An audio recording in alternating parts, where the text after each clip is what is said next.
الحمد لله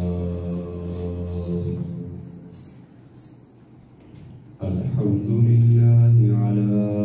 نعمائه الشاملة وآلائه الكاملة، والصلاة والسلام على سيد الأنبياء وعلى آله وأصحابه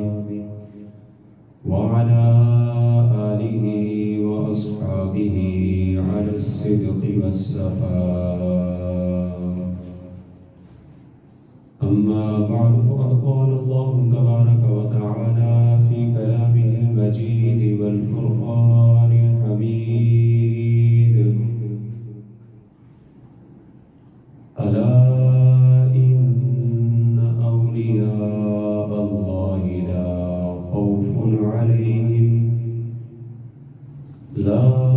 خوف عليهم ولا هم يحزنون. صدق الله مولانا العلي العظيم، وبلغنا رسوله النبي الكريم الأمين، ونحن على ذلك لمن الشاهدين والشاكرين، والحمد لله رب العالمين. إن الله وملائكته يصلون على النبي، يا أيها الذين آمنوا صلوا عليه وسلموا تسليما. اللهم صل على سيدنا ومولانا محمد وعلى آل سيدنا وأصحاب سيدنا ومولانا محمد وبارك وسلم وصل عليه. مل کر درود پاک پڑھیے: الصلاۃ والسلام علیک یا سیدی یا رسول اللہ وعلی آلک واصحابک یا سیدی یا حبیب اللہ. الصلاۃ والسلام علیک یا سیدی یا رحمۃ للعالمین وعلی آلک واصحابک یا خاتم النبیین. گنج بخش فیض عالم مظہر نور خدا، ناکسارا پیر کامل کاملارا رہنما. گنج بخش فیض عالم مظہر نور خدا، ناکسارا پیر کامل کاملارا رہنما. گنج بخشی آپ کی مشہور ہے کر دے کرم. گنج بخشی آپ کی مشہور ہے کر دے کرم. کر کرم کروا کرم دونوں جہاں میں رکھ شرم. کر کرم کروا کرم دونوں جہاں میں رکھ شرم. گنج بخش فیض عالم مظہر نور خدا، ناکسارا پیر کامل کاملارا رہنما. مولانا صلی وسلم دائما ابدا علی حبیبک خیر خلق یا صاحب الجمال و یا سید البشر. من وجهک المنیر لقد نبر القمر، لا يمكن ثناؤه كما كان حقه بعد السعداء بسلطوی قسم مختصر. بندہ پروردگارم امت احمد نبی، دوست دار جاری آرم تابع اولاد علی، مذہب حنفی دانم ملت حضرت خلیل، خاک پائے غوث اعظم زیر سایہ ہر ولی. بعد از حمد و ثنا و درود السلام نبی مکرم شفیع معظم احمد مجتبی جناب محمد مصطفیٰ صلی اللہ علیہ وسلم. موضوع محتشم سامعین وقار، ماہ سفر المظفر رواں دواں ہے، اور اس ماہ کی 17، 18 اور 19 تاریخ کو حضور سیدنا علی بن عثمان حجویری المعروف داتا گنج بخش رحمۃ اللہ تعالی علیہ آپ کا عرس مبارک ہوتا ہے۔ اسی مناسبت سے جو ہے مبارکہ تلاوت کرنے کا شرف حاصل ہوا ہے۔ الا ان اولیاء اللہ لا خوف علیہم ولا هم یحزنون، خبردار بے شک اللہ کے ولیوں کو نہ کوئی خوف ہے اور نہ ہی کوئی غم۔ اللہ تبارک و تعالیٰ کی بارگاہ میں دعا ہے خالق کائنات اسی کے ضمن میں حضور سیدنا داتا علی حجویری رحمۃ اللہ تعالیٰ علیہ کا جو ذکر کرنے کی سعادت حاصل کرنے جا رہا ہوں، اللہ تبارک و تعالیٰ مجھے حق گوئی کی توفیق عطا فرمائے۔ حضرت وقار حضور سیدنا داتا علی حجویری رحمۃ اللہ تعالیٰ علیہ یہ وہ ولی کامل ہے جو تقریباً سن 400 ہجری کے اندر ان کی ولادت ہوئی ہے۔ آج حضور کے وصال کو، حضور کے زمانہ اقدس کو تقریباً 1400 سال گزر چکے ہیں اور 15ویں صدی کے اندر ہم قدم رکھ چکے ہیں۔ 15ویں صدی رواں دواں ہے اور حضرت سیدنا داتا علی حجویری رحمۃ اللہ تعالیٰ علیہ کو ظاہری طور پر دنیا سے گئے ہوئے وصال فرمائے ہوئے 1000 سال سے زیادہ عرصہ گزر گیا ہے، اور آج بھی حضرت سیدنا داتا علی حجویری رحمۃ اللہ تعالیٰ علیہ کے مزار اقدس پر رونقیں اسی طرح دوبالا ہیں۔ داتا علی حجویری رحمۃ اللہ تعالیٰ علیہ جنہوں نے شادی بھی نہیں کی، ساری زندگی دین اسلام کی تبلیغ کے اندر گزار دی، 10 صدیاں گزر گئی ہیں، لیکن آج بھی رب کائنات نے داتا علی حجویری کے ذکر کو جاری و ساری رکھا ہوا۔ یہ اللہ تبارک و تعالیٰ کا کرم ہے کہ جب وہ اپنے بندوں کو چن لیتا ہے، ان پر انعام و اکرام کا سایہ کر دیتا ہے، رحمتوں کا نزول فرما لیتا ہے، اپنی بارگاہ کے اندر مقبول بنا لیتا ہے، تو پھر قیامت تک رب کائنات ان کے ذکر کو ختم نہیں ہونے دیتا، بلکہ آنے والی ہر نسل کے اندر، ہر ایک کے سینے کے اندر رب کائنات ان کی محبت کو وجزن فرما دیا کرتا ہے۔ داتا علی حجویری رحمۃ اللہ تعالیٰ علیہ آل نبی اولاد علی سے تعلق رکھنے والے ہیں۔ حضرت داتا علی حجویری رحمۃ اللہ تعالیٰ علیہ آپ کا سلسلہ نسب 7 واسطوں سے حضرت امام حسن سے جا کر ملتا ہے، اور داتا علی حجویری رحمۃ اللہ تعالیٰ علیہ افغانستان کے اندر پیدا ہوئے ہیں۔ داتا علی حجویری رحمۃ اللہ تعالیٰ علیہ وہاں سے سفر کر کے اپنے پیر و مرشد کے حکم پر یہاں لاہور کے اندر دین اسلام کی تبلیغ کے لیے آئے۔ اتنا لمبا سفر طے کر کے داتا علی حجویری یہاں پر آتے ہیں، لیکن تعجب کی بات ہے کہ داتا علی حجویری رحمۃ اللہ تعالیٰ علیہ کے پاس رہنے کے لیے کوئی ساز و سامان نہیں ہے۔ آپ نے اپنے ساتھ کوئی بستر نہیں اٹھایا ہوا، کوئی تکیہ نہیں اٹھایا ہوا، چند کتابیں اٹھائی ہوئی ہیں، ہاتھ کے اندر تسبیح لی ہوئی ہے، اور اللہ کا ولی دین اسلام کی تبلیغ کے لیے لاہور کی سمت روانہ ہو گیا۔ معلوم ہوا کہ دین اسلام کی تبلیغ کے لیے بستر اٹھانے کی ضرورت نہیں پڑتی، جو ساتھ بستر اٹھا کے گھر سے نکلتا ہے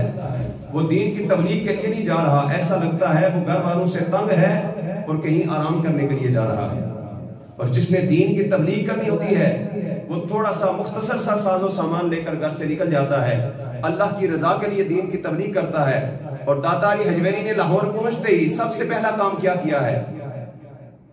اپنے نام کے بورڈ لگوائے، سائن بورڈ، یہ داتا علی حجویری لاہور کے اندر آ گیا ہے۔ اپنے جو ہے وہ مریدوں کو آگے چلایا نہیں، جا کے جو ہے وہ لوگوں کو اعلان کرواؤ کہ یہاں پر اللہ کا ولی آ گیا ہے، نہیں، داتا علی حجویری رحمۃ اللہ تعالیٰ علیہ نے سب سے پہلے اللہ کا گھر مسجد تعمیر کروایا ہے۔ آقا دو عالم صلی اللہ علیہ وسلم نے بھی مدینہ طیبہ کی طرف جب سفر کیا،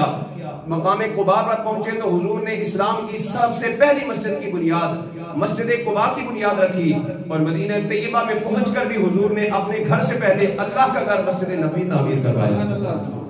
تو معلوم ہوا اللہ کے ولی جہاں پر بھی جاتے ہیں اپنے گھر سے پہلے اللہ کا گھر بنایا کرتے ہیں، اللہ کے گھر کی تعمیر کروائی۔ داتا علی حجویری رحمۃ اللہ تعالیٰ نے جو مسجد تعمیر کروائی، اس کا جو محراب تھا وہ باقی جو لاہور کے اندر مساجد تھیں ان کی نسبت تھوڑا جنوب کی طرف زیادہ تھا، تو جو علماء تھے ان کو شائبہ لائق ہوا کہ شاید یہ جو محراب ہے یہ درست نہیں ہے، یہ تھوڑا ٹیڑھا بنا ہوا ہے۔ داتا علی حجویری رحمۃ اللہ تعالیٰ نے تک جب خبر پہنچی کہ لوگوں کے اندر یہ خبر پھیل رہی ہے کہ علی حجویری نے جو مسجد بنائی ہے اس کا محراب ٹیڑھا ہے، تو داتا علی حجویری رحمۃ اللہ تعالیٰ علیہ نے سارے علماء کو، لاہور کے سارے علماء جو اس وقت موجود تھے، سب کو اپنی مسجد کے اندر بلایا اور بلا کر مصلی امامت پر کھڑے ہوئے۔ داتا علی حجویری رحمۃ اللہ تعالیٰ علیہ نے مصلی امامت پر کھڑے ہو کر تمام علماء کو باجماعت نماز پڑھائی، اور نماز پڑھانے کے بعد داتا علی حجویری رحمۃ اللہ تعالیٰ علیہ واپس مڑے اور مجمع کے اندر موجود تمام علماء سے مخاطب ہو کر فرمانے لگے، اب اس مسجد کے محراب کی طرف دیکھ کر مجھے بتاؤ کہ مسجد کا محراب کس طرح ٹیڑھا ہے۔ وہاں پر حاضر تمام علماء نے یہ گواہی دی ہے کہ جو ہی حضرت داتا علی حجویری رحمۃ اللہ تعالیٰ علیہ نے اپنی مسجد کی محراب کی طرف اشارہ کیا ہے، سارے مجمع نے دیکھا کہ رب کائنات نے اس مسجد کے محراب سے لے کر کعبۃ اللہ تک سارے حجابات کو ہٹا دیا ہے، اور داتا علی حجویری کی مسجد کے محراب سے سب کو کعبۃ اللہ نظر آ رہا ہے۔ سارے علماء نے نظارہ کیا کہ داتا علی حجویری کی مسجد سے کعبۃ اللہ سیدھا نظر آ رہا ہے، یہ سمت ٹیڑھی نہیں، بالکل سیدھی سمت کے اندر بنائی گئی ہے۔ اور علامہ مفتی جلال الدین امجدی رحمۃ اللہ تعالیٰ نے فتاوی فیض الرسول کے اندر آپ ارشاد فرماتے ہیں، داتا علی حجویری رحمۃ اللہ تعالیٰ علیہ نے یہ عمل کر کے بتا دیا کہ رب کی عطا سے داتا علی حجویری لاہور میں بیٹھے ہوئے کعبہ کی صحیح سمت جانتا بھی ہے، اور تمام حجابات اٹھا کر ضرورت پڑنے پر ساری امت کے علماء کو کعبۃ اللہ کا دیدار کرانا بھی جانتا ہے۔ داتا علی حجویری رحمۃ اللہ تعالیٰ علیہ نے مسجد تعمیر کروائی، اور اس کے بعد دین کی تبلیغ کا سلسلہ وہ شروع ہوا کہ تب سے لے کر آج تک وہ سلسلہ جاری ہے۔ آج بھی داتا علی حجویری رحمۃ اللہ تعالیٰ علیہ کے در سے فیض تقسیم ہوتا رہا ہے، اور پوری دنیا کے جو سنی مسلمان ہیں، اہل سنت ہونے کا جو دعویٰ کرنے والے مسلمان ہیں، پوری دنیا کے اندر جب جاتے ہیں تو ہم اپنے مسلک اور اپنے مذہب کے حوالے سے جب بتاتے ہیں کہ ہم سنی ہیں، تو سنی کی سب سے بڑی دلیل یہ ہوتی ہے کہ سنی اللہ کے ولیوں کو ماننے والا ہوتا ہے۔ تو جب سنی پوری دنیا کے اندر کہیں بھی سفر کرتا ہے، اس سے پوچھا جاتا ہے بتا تو کون سے مکتبہ فکر سے تعلق رکھتا ہے، وہ کہتا ہے جی میں سنی ہوں۔ اب بے شمار لوگوں نے بھی اپنے ساتھ جو ہے وہ ٹائٹل اہل سنت کا لگا لیا، لیکن جب پوچھا جاتا ہے بتا کون سا سنی ہے، تو صحیح ٹنا ٹن سنی وہ شمار کیا جاتا ہے جو کہتا ہے میں سنی ہوں، اور دلیل یہ ہے کہ میں داتا علی حجویری کو ماننے والا ہوں، میں غوث اعظم کا ماننے والا ہوں، میں پیر مہر علی کا ماننے والا ہوں، میں خواجہ اجمیری کا ماننے والا ہوں۔ تب پتہ چلتا ہے یہ صحیح ٹنا ٹن سنی ہے۔ آج بھی کچھ لوگ کہنا شروع ہو گئے نا جی ہم بھی سنی ہیں، جب انہوں نے دیکھا نا کہ لوگ جو ہیں وہ اولیاء کرام کی طرف جو ہے وہ ان کی زیادہ توجہ ہے، لوگ اولیاء کے مزارات پر بھی جاتے ہیں، اکتساب فیض بھی کرتے ہیں، ان کے وسیلے سے رب کی بارگاہ میں دعائیں بھی کرتے ہیں، شرک و بدعت کے فتوے لگانے والوں نے ہی بعض نے اپنے نام کے ساتھ اہل سنت لگانا شروع کر دیا اور کہتے ہیں جی ہم بھی داتا صاحب کو مانتے ہیں۔ میں نے کہا مانتے تو ہو، کیا داتا صاحب کبھی جاتے بھی ہو کہ نہیں؟ وہاں پر جانے والوں پر شرک و بدعت کے فتوے تو نہیں لگاتے۔ داتا صاحب کو صرف ماننا کافی نہیں ہے، بلکہ داتا صاحب کے مزار پر جانا بھی ضروری ہے، اور ہزاروں سال سے داتا علی حجویری رحمۃ اللہ تعالیٰ علیہ کا جو فیض چلتا رہا ہے، اللہ تبارک و تعالیٰ کے فضل و کرم سے وہ الحمدللہ آج بھی امت تک اسی طرح پہنچ رہا ہے جس طرح داتا علی حجویری رحمۃ اللہ تعالیٰ علیہ اپنی زندگی کے اندر فیض تقسیم کر رہے تھے، آج بھی داتا علی حجویری رحمۃ اللہ تعالیٰ علیہ اسی طرح فیض تقسیم فرما رہے ہیں۔ ہزاروں سالوں سے یہ فیض کا سلسلہ جاری ہے، اور میرے جیسے نکمے نہیں، عام مسلمان نہیں، بڑے بڑے صوفیاء اور بڑے بڑے اولیاء نے داتا علی حجویری رحمۃ اللہ تعالیٰ علیہ کے در سے وصال کے بعد فیض حاصل کیا ہے، اور اس کی سب سے بڑی دلیل، سب سے بڑی نشانی، ویسے تو بے شمار صوفیاء، بے شمار بزرگوں، بے شمار اولیاء کا حوالہ دیا جا سکتا ہے، لیکن میں آپ کے سامنے اس بزرگ کا جو ہے وہ حوالہ پیش کرنا چاہتا ہوں جو بر صغیر پاک و ہند کے اندر ایک مستند ولی کامل سمجھے جاتے ہیں، اور وہ ولی کامل جنہوں نے ایک نگاہ سے 90 لاکھ ہندوؤں کو مسلمان کیا ہو، وہ حضرت خواجہ اجمیری، حضرت حسن سنجری رحمۃ اللہ تعالیٰ علیہ، حضرت خواجہ معین الدین چشتی اجمیری رحمۃ اللہ تعالیٰ علیہ، حضرت خواجہ غریب نواز ہندوستان کے اندر جو تبلیغ کرتے رہے، انہوں نے ہندوستان جانے سے پہلے داتا علی حجویری رحمۃ اللہ تعالیٰ علیہ کے مزار پر حاضری دی تھی، اور یہاں پر 40 دن انہوں نے چلہ کاٹا تھا۔ آج بھی حضرت خواجہ معین الدین چشتی اجمیری کی چلہ گاہ وہاں داتا صاحب کے مزار کے قدموں کی طرف ان کے قریب موجود ہے کہ وہاں پر حضرت خواجہ معین الدین چشتی اجمیری نے چلہ کاٹا تھا، اور 40 دن کے بعد وہاں سے فیض حاصل کیا تھا۔ مرزا جہلمی اور اس جیسے بے شمار جو اولیاء کے منکرین ہیں، وہ کہتے ہیں جی ان ولیوں کے پاس کیوں جاتے ہو، یہ ولی کچھ بھی نہیں دیتے، ڈائریکٹ اللہ سے مانگو۔ تم جا کے اولیاء کی بارگاہ میں جا کے کھڑے ہو جاتے ہو اور ان کے ذریعے سے جو ہے وہ اللہ تعالیٰ کی بارگاہ میں دعائیں مانگتے ہو۔ تو یاد رکھیں، اگر ہم نے دین سیکھنا ہے نا تو مرزا جہلمی سے نہیں سیکھیں گے، دین سیکھنا ہے تو مہر علی سے سیکھیں گے۔ اگر ہم نے دین سیکھنا ہے تو خواجہ معین الدین چشتی اجمیری سے سیکھیں گے۔ آج کل کے نوجوان چھوکرے اٹھ کر 4 کتابیں پڑھنے کے بعد اولیاء پر، اسلاف پر تنقید کرنا شروع ہو گئے، داتا علی حجویری رحمۃ اللہ تعالیٰ علیہ کی ذات پر طعن و تشنیع کے تیر چلانا شروع ہو گئے۔ ہم نے ان سے دین نہیں سیکھنا۔ جس نے انجینئرنگ کی ڈگری حاصل کی ہوئی ہو، اپنے آپ کو انجینئر کہتا ہو، اس کا کام ہے کہ وہ انجینئرنگ کا کام کرے۔ جو دین کی تبلیغ کا کام ہے نا، وہ خواجہ معین الدین چشتی اجمیری پر چھوڑ دے، وہ اولیاء کاملین پر چھوڑ دے، وہ علماء پر چھوڑ دے، جنہوں نے دین علماء کے سامنے بیٹھ کر سیکھا ہے، پڑھا ہے، سمجھا ہے، پھر تبلیغ کر رہے ہیں۔ حضرت خواجہ معین الدین چشتی اجمیری رحمۃ اللہ تعالیٰ علیہ نے 40 دن داتا علی حجویری رحمۃ اللہ تعالیٰ علیہ کی بارگاہ میں چلا کاٹا۔ جب 30 دن سے کچھ دن اوپر ہوئے نا، تو خواجہ معین الدین چشتی اجمیری رحمۃ اللہ تعالیٰ علیہ کو لگا کہ شاید داتا صاحب کچھ فیض نہیں عطا کریں گے۔ آپ تاریخ اٹھا کر دیکھ لیں، خواجہ معین الدین چشتی اجمیری داتا صاحب کے بہت بعد آئے ہیں، بہت بعد تشریف لائے ہیں،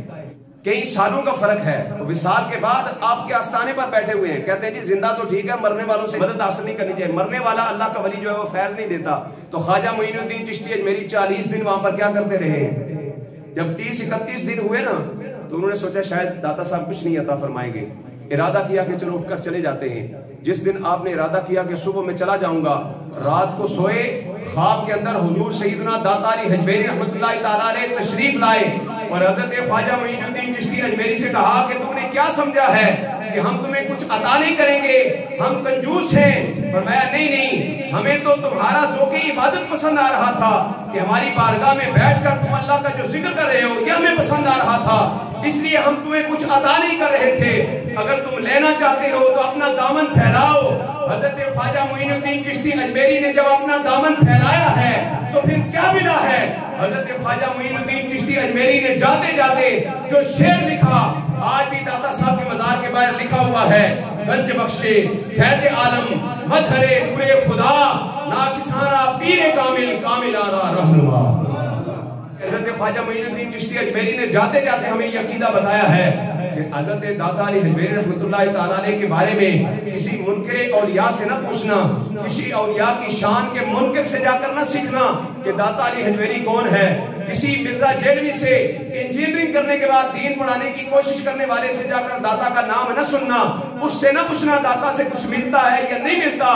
خواجہ معین الدین چشتی اجمیری رحمۃ اللہ تعالیٰ علیہ نے قیامت تک آنے والی حضور کی امت کو بتا دیا کہ داتا علی حجویری کیا ہے۔ انہوں نے بتایا کہ یہ گنج بخش بھی ہے، یہ فیض عالم بھی ہے، یہ مظہر نور خدا بھی ہے، یہ ناقصوں کے پیر کامل بھی ہے، اور یہ کامل ولیوں کے لیے رہنما بھی ہے،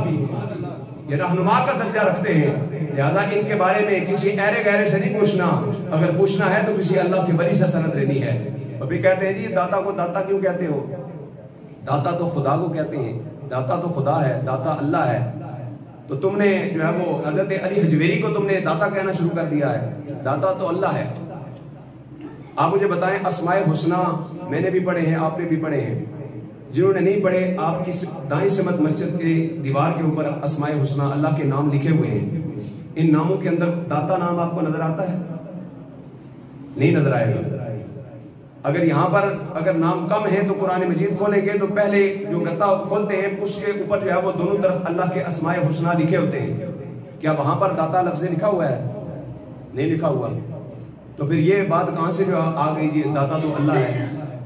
ان کے پیچھے اندھی تقلید کرنے والے تو ان کی اس بات کو مان سکتے ہیں، لیکن صحیح العقیدہ سنی جو علماء کی صحبت میں بیٹھنے والا ہو وہ مرزے کے اس بہکاوے میں نہیں آئے گا، کیونکہ ہمیں معلوم ہے داتا تو عربی کا لفظ ہے ہی نہیں، داتا تو فارسی کا لفظ ہے جس کا معنی ہے دینے والا۔ کیا معنی ہے جی؟ دینے والا۔ داتا کا معنی ہے دینے والا۔ اگر بالفرض داتا کہنے سے شرک ہوتا ہے، اور اگر فارسی میں داتا کہنے سے شرک ہوتا ہے تو اس کا ترجمہ اردو کے اندر کرو دینے والا، تو کیا پھر شرک نہیں ہوگا؟ یقیناً ہونا چاہیے۔ تو آپ مجھے بتائیں جو امیر ہیں وہ غریبوں کو دیتے نہیں ہیں، تو فارسی کے اندر ان کو کیا کہا جائے گا؟ یہ بھی داتا ہے جی۔ بڑے چھوٹوں کو دیتے ہیں، فارسی کے اندر داتا ہے جی۔ چھوٹے بڑوں سے لیتے ہیں، بڑے چھوٹوں کو دیتے ہیں، گھر والے فقراء کوئی فقیر آتا ہے اس کو دیتے ہیں، تو وہ بھی فارسی کے اندر ان کو بھی داتا کہا جائے گا۔ معلوم ہوا کہ اللہ تبارک و تعالیٰ داتا ہے، دینے والا ہے، لیکن اللہ حقیقی معنوں میں داتا ہے، اور یہ جتنے بھی لوگ ہیں یہ مجازی معنوں کے اندر داتا ہے۔ لہذا معلوم ہوا داتا علی حجویری کو بھی داتا کہنے سے کوئی شرک نہیں ہوتا، کیونکہ داتا علی حجویری حقیقی طور پر داتا نہیں، رب کی عطا سے داتا بنے ہوئے ہیں، رب نے انہیں داتا بنایا ہے۔ اور قرآن مجید فرقان حمید سے میں آپ کو سامنے دلیل عرض کر دیتا ہوں، یقیناً آپ سمجھ جائیں گے۔ آپ سورہ فاتحہ پڑھتے ہیں الحمدللہ رب العالمین، آسان مثال دینے لگا ہوں، توجہ فرمائیے گا، انشاءاللہ آپ سمجھ جائیں گے۔ الحمدللہ رب العالمین، الحمدللہ تمام تعریفیں للہ اللہ کے لیے ہیں، رب العالمین جو تمام جہانوں کا رب ہے۔ اس ایک آیت کے اندر اللہ کے دو اسماء استعمال ہوئے، اللہ اور رب۔ یہاں سے معلوم ہوا کہ رب جو ہے وہ اللہ ہے۔ اگر یہاں پر یہ ان کی جو ہے وہ دلیل سامنے رکھی جائے کہ داتا اللہ ہے تو رب بھی تو اللہ ہے، تو اگر کسی کو رب کہیں گے تو شرک ہو جائے گا نا۔ اب اٹھائیں سورہ یوسف، سورہ یوسف کی آیت نمبر 41 اٹھائیں۔ حضرت یوسف علیہ السلام کو جب جیل کے اندر قید کر دیا گیا، ان کے جیل کے قید کے ساتھی دو ساتھی تھے جنہوں نے کچھ خواب دیکھی، اور وہ خواب حضرت یوسف علیہ السلام کے سامنے پیش کی۔ حضرت یوسف علیہ السلام سے کہا کہ آپ اس کی تعبیر بتا دیں، تو حضرت یوسف علیہ السلام ان کو مخاطب کر کے کیا ارشاد فرما رہے ہیں، یہ سنیے قرآن کے الفاظ۔ فرمایا یا صاحب السجن، اے میرے قید کے ساتھیوں، تو تم میں سے ایک جو ہے وہ کیا کرے گا، فیسقی ربہ خمرا، تمہاری خواب کی تعبیر یہ ہے، تم میں سے ایک آزاد ہوگا اور وہ اپنے رب کو شراب پلائے گا، اپنے رب کو شراب پلائے گا۔ یہ قرآن کا ترجمہ آپ کے سامنے عرض کر رہا ہوں، فیسقی ربہ خمرا، آیت نمبر 41 سورہ یوسف اٹھا کر ابھی بھی آپ پڑھ سکتے ہیں، وہ اپنے رب کو شراب پلائے گا۔ اب مرزا جیل بھی جیسے کسی جاہل کے سامنے بیٹھ کر جب بندہ قرآن پڑھے گا یا گھر میں بیٹھ کر قرآن سمجھنے کی کوشش کرے گا تو پھر اسی طرح گمراہ ہوگا، کیونکہ قرآن کا فیصلہ ہے، پہلے سپارے کی آیت ہے، یضل بہ کثیرا ویہدی بہ کثیرا، بے شمار لوگ اسی قرآن کو پڑھ کے گمراہ ہو جاتے ہیں اور بے شمار لوگ اسی قرآن کو پڑھ کے ہدایت پا جاتے ہیں۔ جو مرزا جیلوی جیسے گمراہوں کے سامنے بیٹھ کر قرآن پڑھتے ہیں وہ گمراہ ہو جاتے ہیں، اور جو خواجہ معین الدین چشتی اجمیری کے ماننے والوں کے سامنے بیٹھ کر پڑھتے ہیں وہ ہدایت پا جائے گا۔ فرمایا اسی قرآن کے اندر فیسقی ربہ خمرا، ہمارے خواب کی تعبیر یہ ہے کہ ایک چھوٹے گا، قید سے رہا ہو جائے گا اور اپنے رب کو شراب پلائے گا۔ مفسرین نے پھر اس کا معنی ترجمہ جو ہے وہ پیش کیا، خواجہ اجمیری کے ماننے والوں نے اس کا ترجمہ پیش کیا کہ یہاں رب سے مراد اللہ نہیں ہے، رب سے مراد خدا نہیں ہے، یہاں رب سے مراد بادشاہ ہے، کہ وہ قید کا ساتھی قید سے چھوٹے گا اور آزاد ہو کر بادشاہ عزیز مصر کے پاس جائے گا اور بادشاہ کے پاس اس کی ڈیوٹی لگے گی، یہ اس کو شراب پلایا کرے گا، یہ اس کی تعبیر انہوں نے بتائی ہے۔ تو یہاں پر لفظ رب سے مراد بادشاہ ہے، لفظ رب سے مراد اللہ نہیں ہے۔ معلوم ہوا لفظ رب جو ہے وہ مطلقاً جب استعمال ہوگا تو اللہ کے لیے ہوگا، لیکن مجازی معنوں کے لیے یہ بادشاہ کے لیے بھی استعمال ہو جاتا ہے۔ جب رب کائنات کے لیے مخصوص لفظ قرآن سے لفظ ثابت ہے رب العالمین، جب وہ لفظ غیر خدا کے لیے اس کا اطلاق کیا جائے تو بندہ مشرک نہیں ہوتا۔ تو اسی طرح معلوم ہوا مجازی معنوں کے اندر لفظ داتا کی نسبت جب کسی ولی کے ساتھ کی جائے تو تب بھی بندہ مشرک نہیں ہوتا۔ لفظ رب کا معنی سمجھنا ضروری ہے۔ ایسے ہی جو ہے وہ اٹھ کر اللہ تبارک و تعالیٰ کے اولیاء کے اوپر تنقید کرنا ہو، یہ داتا نہ کہو جی، داتا کا حقیقی معنی تو مراد ہی نہیں ہے یہاں پر، یہ تو فارسی کا لفظ ہے، مجازی معنی مراد ہے کہ اللہ تبارک و تعالیٰ ہی حقیقی معنوں میں عطا کرنے والا ہے۔ لیکن خواجہ اجمیری نے 40 دنوں کے اندر جو داتا صاحب سے فیض حاصل کیا ہے، جس کے بعد انہوں نے گنج بخش فیض عالم فرمایا ہے، اس سے معلوم ہوا کہ داتا صاحب دنیا سے جانے کے بعد، قبر کے اندر موجود ہونے کے بعد بھی جب خواجہ معین الدین چشتی اجمیری کو فیض عطا فرما سکتے ہیں تو قیامت تک آنے والی حضور کی امت کو بھی فیض عطا فرما سکتے ہیں۔ اور جو منکر ہے نا ان کو تکلیف کیوں ہے؟ اس لیے تکلیف ہے کہ زمانے سے میرے داتا کی سلطانی نہیں جاتی، زمانے سے میرے داتا کی سلطانی نہیں جاتی۔ 10 صدیاں گزر گئیں، بڑے بڑے بادشاہ آئے، بادشاہتیں آئیں، بدلتی گئیں، لیکن لاہور کی دھرتی پر سینوں میں کوئی حکومت کر رہا ہے تو وہ داتا علی حجویری ہے۔ زمانے سے میرے داتا کی سلطانی نہیں جاتی، اسی باعث منافق کی پریشانی نہیں جاتی، اور میرے داتا کے منکر کی یہی پہچان ہے سید کہ جب وہ مرتا ہے شکل اس کی پہچانی نہیں جاتی۔ اور یا کا جو منکر ہوتا ہے اس کا حال یہی ہوا کرتا ہے۔ بہرحال حضرات اس وقت وقت مختصر ہے، آپ کو یقیناً معلوم ہوگا قومی اسمبلی کے اندر جو بل پاس ہونے جا رہا ہے، جو بل پیش کیا گیا، اسلام قبول کرنے کے حوالے سے انہوں نے کہا جی اسلام قبول کرنے سے پہلے اب جو بھی اسلام قبول کرنا چاہے گا پہلا تو قانون یہ ہوگا کہ 18 سال سے کم عمر بندہ اسلام قبول نہیں کر سکتا، اور اگر 18 سال سے اوپر کوئی بھی بندہ اسلام قبول کرنا چاہتا ہے، دائرہ اسلام میں داخل ہونا چاہتا ہے، وہ پہلے ایڈیشنل سیشن جج کے پاس درخواست لے کر جائے گا، وہ 7 دنوں کے اندر اس کا انٹرویو کرے گا، پھر 90 دن اس کو ریمانڈ میں رکھا جائے گا، اس کے سامنے تقابل ادیان کا علم رکھا جائے گا، اور پھر اس کے بعد جو ہے وہ 90 دن کے بعد اس کو اسلام قبول کرنے کی اجازت ہوگی۔ یہ اس کا مختصر سا ماخذ آپ کے سامنے میں نے عرض کیا ہے کہ اسلام قبول کرنے پر ملک پاکستان کے اندر پابندی، جو پابندی پوری دنیا کے اندر کسی کافر ملک کے اندر بھی نہیں ہے، کسی کافر ملک کے اندر نہیں ہے۔ مجھے بتا دیں ہندوستان کے اندر آپ نے سنا ہو کہ اسلام قبول کرنے پر پابندی ہو؟ کہیں بھی پابندی نہیں ہے۔ نابالغ ہو بالغ ہو جب بھی اس کا دل کرے اسلام قبول کرنے کا اسلام قبول کر لے۔ آپ مجھے بتائیں کیا کوئی مسلمان یہ قانون لا سکتا ہے؟ کیا کوئی مسلمان اسلام قبول کرنے پر پابندی لگا سکتا ہے؟ ہر مذہب کا بندہ یہ چاہتا ہے کہ یار ہمارے مذہب کے اندر لوگ آ جائیں، وہ کھلے دل سے تسلیم کرتے ہیں، لیکن ہمارے مسلمان حکمران یہ کس دین کے ماننے والے ہیں جو اسلام قبول کرنے والوں پر پابندی لگا رہے ہیں؟ میں یہ خبر سن کر ہی پریشان ہو گیا، حیران ہو گیا کہ آخر اسلامی ملک کے اندر نظریہ اسلام کے مطابق بننے والا علم طیبہ کی بنیاد پر، لا الہ الا اللہ محمد رسول اللہ کی بنیاد پر بنایا گیا ہو، اور یہاں پر حکمران ریاست مدینہ کے نعرے بھی لگاتے ہوں، اور اس ملک کے اندر اسلام قبول کرنے پر پابندی لگا دی جائے، آخر وجہ کیا ہے؟ بے شمار اس کی وجوہات بیان کی جا سکتی ہیں، لیکن میں نے یہ نتیجہ نکالا ہے۔ کچھ عرصہ قبل یقیناً آپ نے سنی ہوگی، سوشل میڈیا پر ایک ویڈیو وائرل ہوئی تھی، ایک قادیانی دائرہ اسلام کے اندر داخل ہوا۔ اسلام کے اندر کوئی زبردستی نہیں ہے، لا اکراہ فی الدین کا مطلب یہ ہے کہ اسلام لانے کے اندر کوئی زبردستی نہیں ہے، جب بھی بندہ اسلام لانا چاہے لائے۔ آج تک تاریخ اسلام کے اندر مجھے بتائیں کہ کسی کو گن پوائنٹ پر مسلمان کیا گیا ہو؟ کوئی تاریخ کے اندر مثال آپ کو نہیں ملے گی کہ کسی کو گن پوائنٹ پر یا تلوار رکھ کر کسی کو کہا گیا ہو کہ تو کلمہ پڑھ، نہیں کہا گیا۔ جس نے بھی اسلام قبول کیا ہے وہ اپنی مرضی سے کیا ہے۔ تو جب بھی اسلام کوئی قبول کرتا ہے اس سے پوچھا جاتا ہے بتا تو اسلام کی کون سی چیز سے مرغوب ہوا ہے؟ کوئی کہتا ہے میں اسلام کے اخلاق سے جو ہے وہ مرغوب ہوا، کوئی کہتا ہے حضور کے ان فرامین سے جو ہے وہ میرا دل جو ہے وہ اسلام کی طرف مائل ہوا۔ لیکن چند دن قبل جو ویڈیو آئی، ایک قادیانی نے اسلام قبول کیا، جب اس سے پوچھا گیا بتا تو نے اسلام قبول کیوں کیا ہے، تو سنیے اس قادیانی نوجوان نے جس نے اسلام قبول کیا مسلمان ہونے کے بعد، اس نے کیا وجہ بتائی؟ اس نے کہا میری اسلام قبول کرنے کی وجہ یہ ہے کہ امیر المجاہدین علامہ خادم حسین رضوی کی تقریریں سن کر میرے دل کے اندر ایمان کی شمع روشن ہو گئی۔ ہمارے بابے تو وہ ہیں جو مرنے کے بعد بھی لوگوں کو اسلام دے رہے ہیں۔ تو اب یہاں سے مجھے لگتا ہے کہ حکومت کو، چونکہ شروع سے ہی آپ جانتے ہیں لفظ خاتم النبیین پڑھنے میں وزیر اعظم صاحب کو تکلیف ہوئی، اس کے بعد حکومت کے اندر جو ہے وہ قادیانی کو داخل کرنے کی بے شمار سازشیں کی گئی، لفظ خاتم کے اوپر بھی جو ہے وہ پچھلے عرصے اسمبلی کے اندر معاملات چلتے رہے، آپ جانتے ہیں یہ معاملات، تو اندرون خانہ بے شمار چیزیں چلتی آ رہی ہیں۔